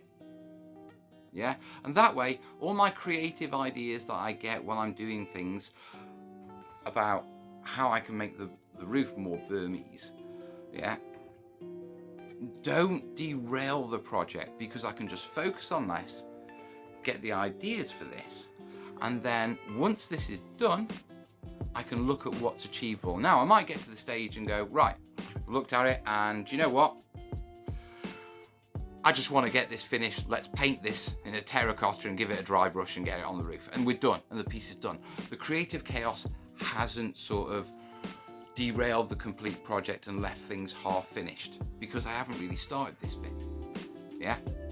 And so by taking this out of the option, I'm just restricting and sort of stopping myself complicating things. And then once I've done this, I can look at this and go, right, yeah, let's do it quick, or yeah, let's jazz that up. Now my feelings at the minute with regards to the piece itself and all that sort of stuff is quite simple. I feel, yeah, that we sort of drifted into quite a nice feature piece. I mean, it's a temple piece for the big Burma build, and we've just dropped into it without any planning or anything. So I've got this and it's a bit like, this is a bit the you know, the road to recovery sort of thing. It's ironic I start with a Buddhist temple, isn't it? You know, where I'm trying to find my calm and peace and get back into things. Yeah, I end up, so I feel like, you know, this is a bit special. So I'm going to do some interesting flashes and some details on these. And I've got some loads of good ideas, but I'm going to force my own rules on myself and restrict my creativity. So for the interim, yeah, and I'm sort of wrapping this video up now because we've talked quite a bit on this. Yeah, is I'm just going to potter on with this, get my ideas, see what I can do. Okay, because we're not rushing, and I'm in no rush. I mean, I came in and with initially I want to do this, and that's why I'm trying to control the creative chaos. Yeah, because it's this, don't overcommit. You know, it's about connecting. So that's where I am, and that's what I'm going to do for the next couple of hours and potter on. Yeah. In the meantime, I'm obviously going to finish this video and upload and everything. So we keep day 4. So that's the battle plan, and today has been another positive day. Even though the day got derailed, still managed to connect, still realised things, still made progress, and I'm in here getting ready to get stuck on. So I'm going to do the usual things. Now listen, straight off, to all those who've been nipping PayPals, and a few of you have been saying, here's the Patreon money you haven't been getting. Appreciate it, guys. Yeah, links are down below. Yeah, if you want to help me, keep me going on this sort of thing, it is appreciated right now. Beyond that, keep the comments coming. I can't reply to all of them. Yeah, I'm sort of cherry picking odd ones that, you know, hit me where, you know, or yeah. But just seeing the comments, you know, I'm reading and I'm liking every single one, guys. Yeah, so keep those comments coming because it's good and it's working. Yeah, and we are all enjoying this. And in the meantime, folks, cracking on time. All the best, yeah? Ta-da. Happy work, Mel. Welcome back. Good luck, mate. It's good to see that things are kicking along. I'll follow along on that little project, and you know, we'll be sitting on. I'll be sitting on, cheering you on. All right, so I'm just, you know, started, you know, ruining this building a little bit just so I can get, you know, a little bit of an idea for how I want this model. I am confused. I'm confusing myself here with this overhang, and because there's too many options. There's too many options. We could. This is a terrible mess. I really should clean up some of these floors. We're just piling parts in top of parts. So we could end up with a floor like this in here. This is so bad. We could end up with a floor like this, which means, you know, we wouldn't have, you know, we'd lose this space that's inside here underneath this floor, right? Let's make that a group. We'd lose this walkway, which I kind of like. So I'm thinking maybe we'll take out this whole side of this roof. Well, maybe not the whole roof. Let's leave a representation of the roof there. And then, you know, underneath this, you know, we'll have a, you know, let's just draw something real simple for the moment. Something like this. Make that a group. Actually, we'll make this a little bit longer just so we can see them. Let's move this one over here. And we'll grab this one, drag it over here. Divide that by 7 to chuck a bunch of them in there. And we'll grab all of these. Like once we put some actual joists and, you know, roof bearers and stuff in, and we'll go down another 3. Sketchup, you filthy beast. So once we put something like that in there, with a little bit of variation in these beams here, and obviously there'll be like a, you know, this sketches people, sketches. Shut up, Viv. Leave the people alone. You know, once we put all of that sort of stuff in there, adding in our detail, we might be able to use this space in here. if we do this, if we bring this wall, let's bring this all the way down here, something like this, right? And then we've got this little walkway here, which, you know, we might access that from, you know, some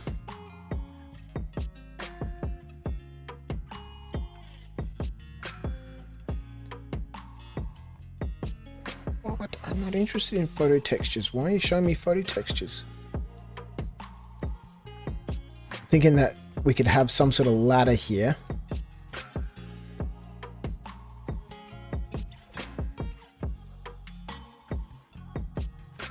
You get the... just put the ladder into it. Shut up and put the ladder in.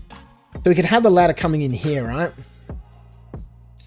Let's get rid of this box here. Let's bring this floor all the way over here.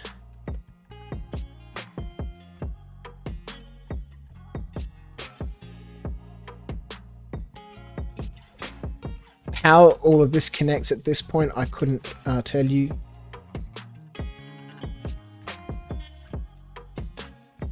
That's a long way off.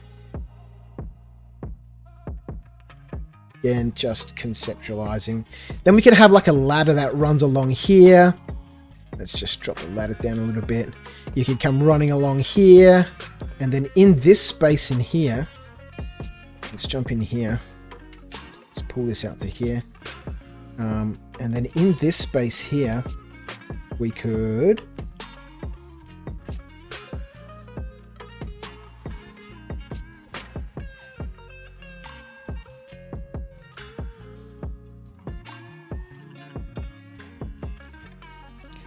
very, very roughly and poorly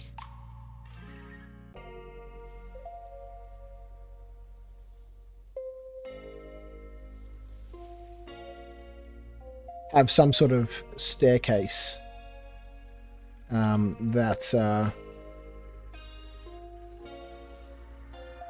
coming up the side there. And, you know, this doesn't make any sense. Why would this be there in this building? It doesn't make any sense. Well, actually, what we could do here, let's bring this down. Let's bring this down to the floor height, right? That's one floor height, 75 centimeters. Oh, I think I made this 70.6, 3 inches. Or it's 3 inches, 70.2. 67.6. We'll fix it and standardize it in just a minute. Just a minute. Then we could have this I was going to say, well, we still can, right? You know, we can put in here, you know, a doorway, so that you could get into this little loft area. And maybe we'll ruin half of this here. And you can come in here, come up here.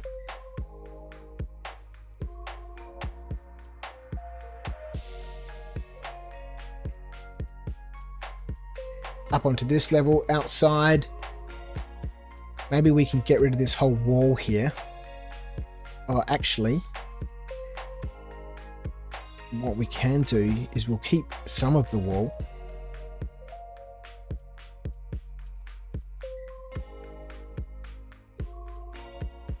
Ruin a bit more of this roof off. I don't know. I'm, you know, this is all just playing around and, you know, pottering with the shapes and pushing and pulling things around just to get some sort of idea for, you know, what's going to work. And then we could have just some remnants of some walls here, and, you know, we could just, you know, as an example, we could drag that up and then, you know, trim some of this off. And like there was a wall there and it's been destroyed.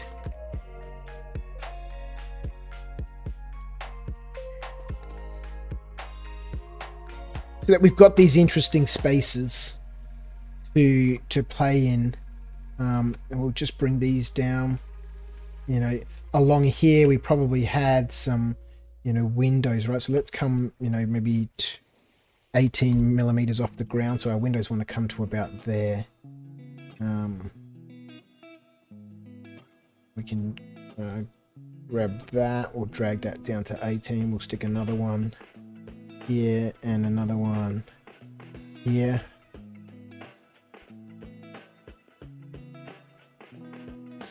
So now we've got some cool, you know, places for dudes to shoot out of.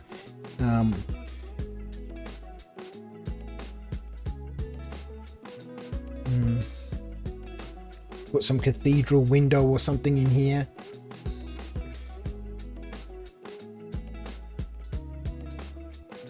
And no, it's not in the middle. It doesn't need to be in the middle for the moment. Something like that.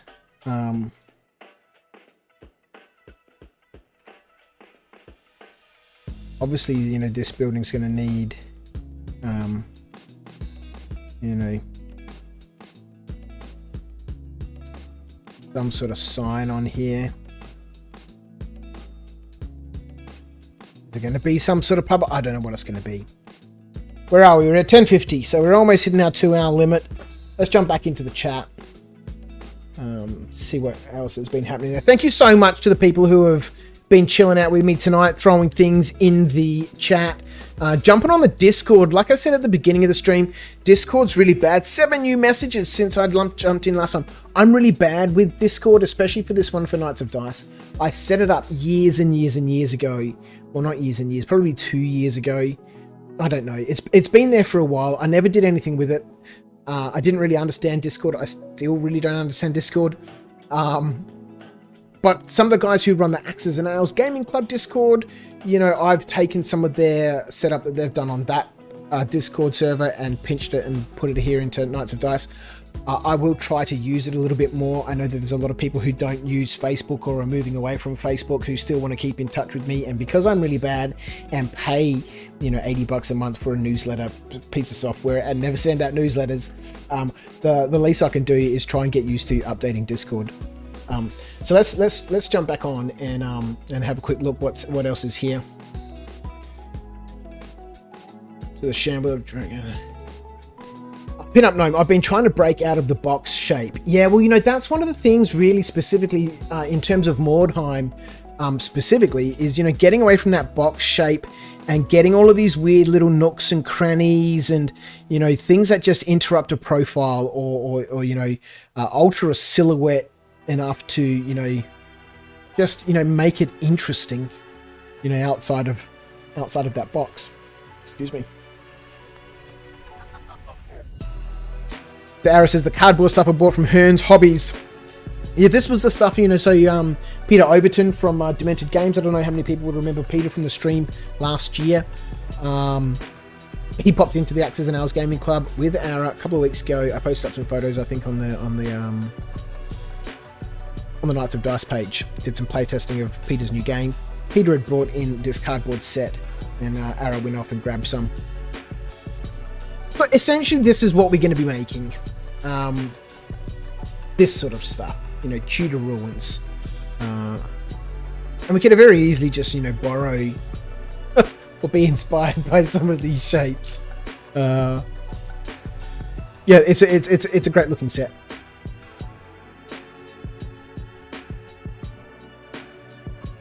What is this? Is this something that so Pinup Gnome up on Discord has posted this one here?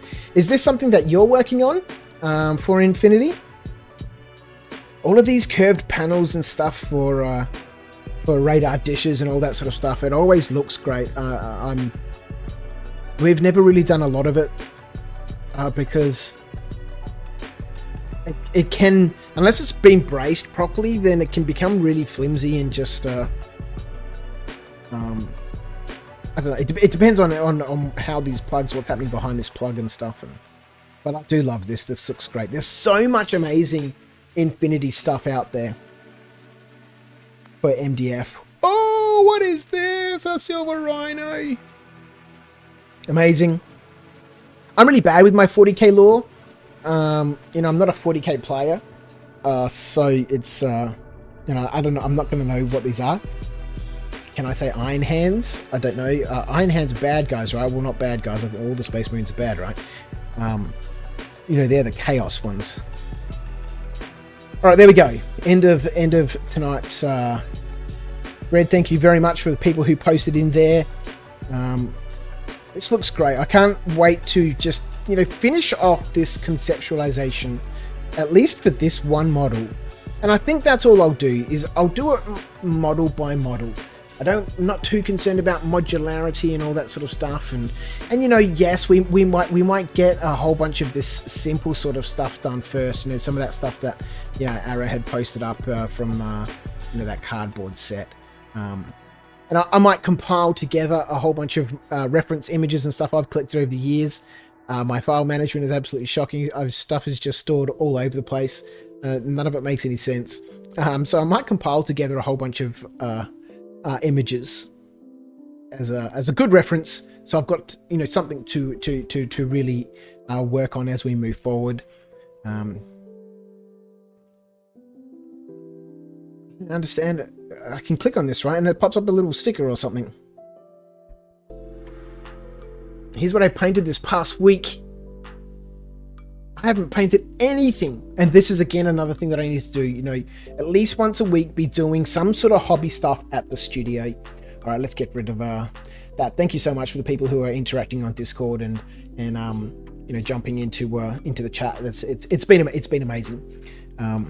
But this is something that I need to do, or make sure that I'm allowing time for every week, and that's some sort of hobby activity at the studio. So as I continue with the studio life, you know, post the episodes on YouTube, that it's not just me complaining about how crap my mental health is, or how much rubbish there is around the place, or how many times I've cleaned things up. There's actually, you know, some fun, interesting content in there about, you know, hobby sort of stuff. And there's a lot of stuff at the studio that I need to get done. Loads of models I need to paint. Lots of prototypes I'd love to get sorted out. So there's lots of stuff there that I should be doing. Well, there we go. So we're getting now. It's almost 11 o'clock. Charlotte? If she said yeah, I would be horrified. Oh wow, there's a whole bunch of stuff happening in this general chat. I'll read through that a little bit later on. Thank you so much, everyone, for joining me. Let's jump back into the chat just before I head off. 3 inches equals 76.2. Okay, so it is 76. There was a reason why I went for 75 in the beginning, wasn't there? Okay, so when we come back, let's go back into the chat. Yorkie Raps. It's past midnight here, so time for me to call it a night. Thank you, Grendel NZ. Thanks for the popping in on the stream. Hope it becomes regular. Me too. At the moment, it's scheduled for every fortnight. I would like to make it every week. And we'll see. You know, like I said, you know, I'm not sure what we'll be doing with you know, this model here. You know, actually that's OBS. I can't move it around there, Viv. If I'll stop working on this, and then, you know, the next 3 or 4 or 5 design nights will be me just working on this model, or if I'll work on this independently and come back. I don't know. Do you want to hang out with me while we watch random videos on YouTube? Like that one from Mel. Thanks, Mel. Appreciate it. There'll be a link to Mel's original video in the description below this one. Once I can paste it up there in the stream after it's finished. You can go check that out. Check out Mel's channel. I'm sure most of you already know who he is. One of the big mega channels. Thanks, Mel, for that. So yeah, I'm not sure. Let me know in the comments or on Discord. Do you want to see me take this model from beginning to end? Or, you know, is that what I should do for design night? Is that the chance for me to sit down, talk to you guys, have a chat, watch someone's video and keep working on the model? Or should I now continue working on this independently, and then, you know, next time we come on design night, there's something else going on? I don't know. We'll see how things evolve. I certainly do want it to become, you know, a regular feature. Something that I can do each week. It'll be amazing. So Sam Cooper says, it's so cool to be here through the design process. If you would make this regular, I would tune in. Well, there we go. You know, that's exactly what I was just saying. You know, it's great fun. I enjoy playing around in SketchUp. You know, at the beginning of a range like this, where everything is conceptual, you know, it can take a little bit of time to see what I want. Does that make sense? It's kind of like a sculptor, I suppose. You know, playing with clay. Eventually, you can see it, or you know, there's one of those episodes, Early Vikings, right, when Floki is in the forest, is looking for trees, and he's looking at the tree, and he can see inside the tree, and he can see how many good pieces are inside that tree. It's kind of similar when I'm looking at one of these models in SketchUp. Like right now, this model is confusing because there's bits and pieces all over the place. But it will get to a point where everything will just go slot, slot, slot, slot, and it will go, okay, that's what I'm doing. That's how. That's what I want, and then I'll start from scratch, actually building that model properly, or converting what I've already got. If it's not as haphazard and crazy as this model is here, with a whole bunch of things cut out of it. Eventually, this model will get to the point where it gels like that, and I can go, okay, great. This is how I need to build this, and consequently, therefore, this is how this range is going to, emerge out of it.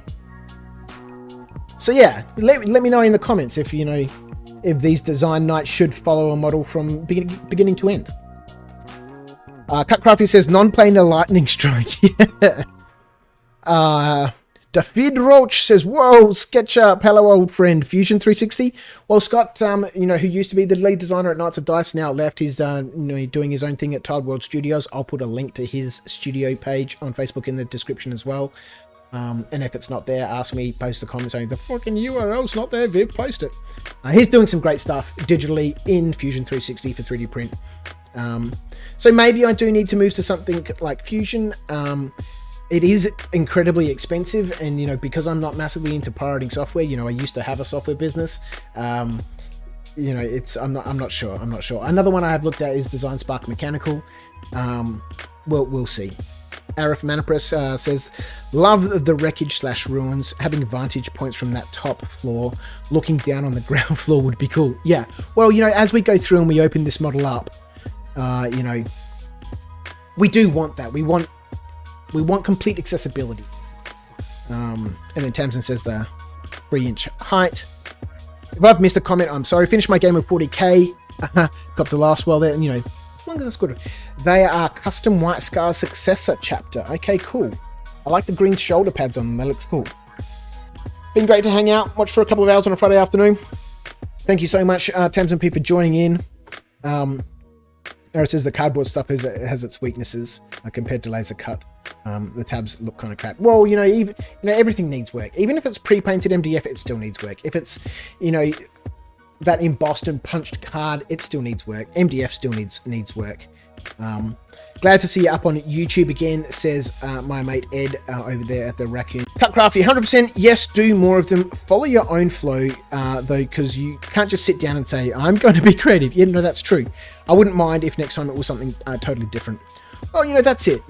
We'll see what happens. We'll see how motivated I am and excited I am to work on this model during the week. Otherwise, we'll see. If I get super excited and I finish this model during the week, and the next time we come back for the next design night, there's something different, then there's something different.